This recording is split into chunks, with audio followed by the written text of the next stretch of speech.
मन लागा मेरो यार फकीर में। नाम जप का स्वभाव बने। गुरुदेव भगवान के चरणों के रज से गोस्वामी तुलसीदास जी महाराज ने अपने मन रूपी दर्पण के मैल को निर्मल किया। क्यों निर्मल किया? कहते हैं गुरुदेव, बरनौ रघुबर विमल जश। मैं अब जो कथा गाने जा रहा हूं वो भगवान का विमल यश है। विमल यश, विमल यानी बिना मल का, मल यानी विकार का। अब यहां समझिएगा, जीव की कथा विकार से सनी होती है और जगदीश की कथा विकार से रहित होती है। यही मूल और सूक्ष्म अंतर है। इसका प्रभाव और परिणाम क्या है? यदि राजन यहां बैठकर यदि अपने घर की कथा सुनाने लगे, आप आधी घंटा भी बर्दाश्त नहीं कर पाएंगे। यदि हम रोज अपनी घर की कथा सुनाएं तो आप एक दो दिन बाद कहेंगे, महाराज आपन पोथी पत्रा लो, जाओ यहां से, कृपा करो। लेकिन वही राम जी की कथा हम जनवरी में सुना के गए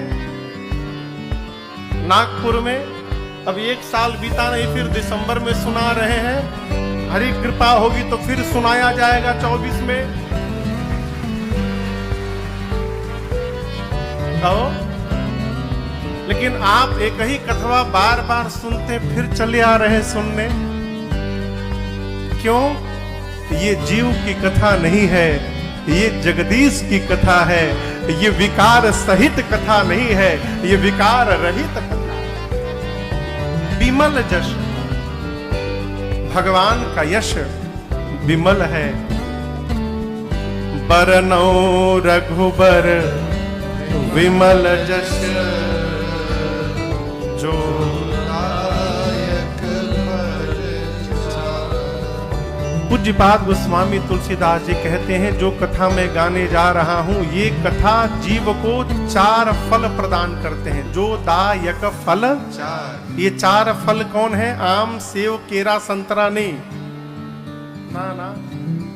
4 फल कौन से हैं? धर्म, अर्थ, काम और मोक्ष।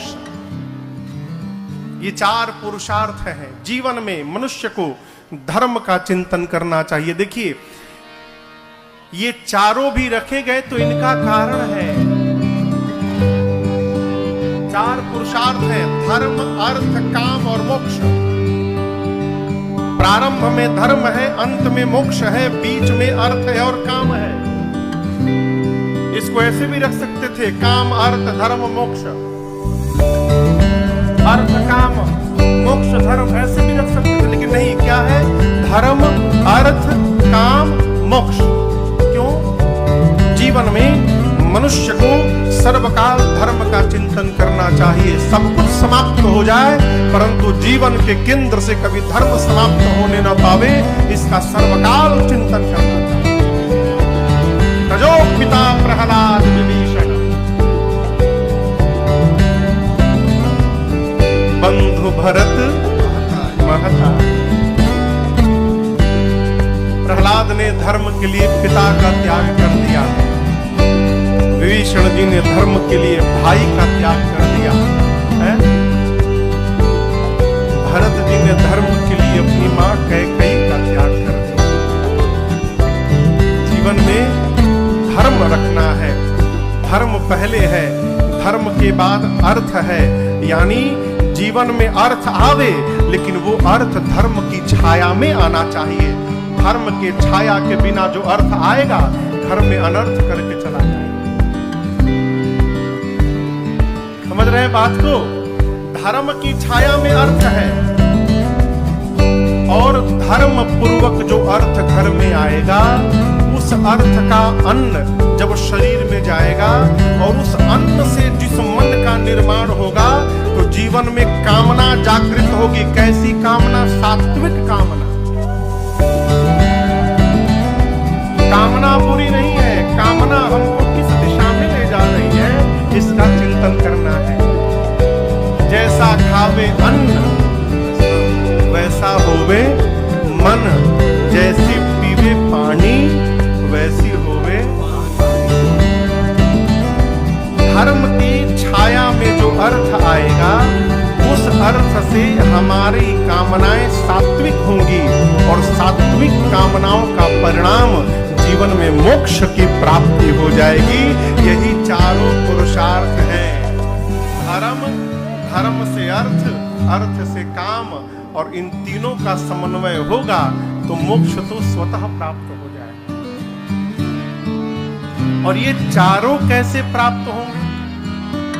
तो उसका केवल और केवल एक उपाय है। बरनौ रघुबर विमल जस, जो दायक भगवान का ये विमल यश, भगवान का विमल गुणगान, यश का गुणगान, यही मनुष्य के जीवन में चारों पुरुषार्थों को प्राप्त प्रदान करने वाला है। कुछ न किया जाए, केवल भगवान की कथा गाई जाए, भगवान की कथा सुनी जाए। कब? कर्म करने के बाद, कर्म